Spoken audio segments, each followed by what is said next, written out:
کفر کو اسلام میں لانے کے لیے یا بگڑے ہوئے مسلمانوں کو صحیح اسلام میں لانے کے لیے اللہ نے صرف ایک نظام رکھا ہے، اس نظام کا نام ہے دعوت تبلیغ۔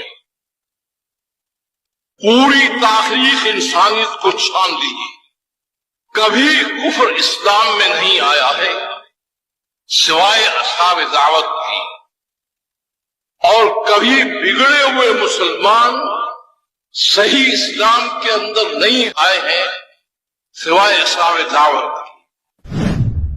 یہ سلسلے انبیاء جو ہے آپ کو نظر آئے گا، یا خالص کافروں میں ان کو بھیجا گیا ہے، ان کی تعداد بہت کم ہے۔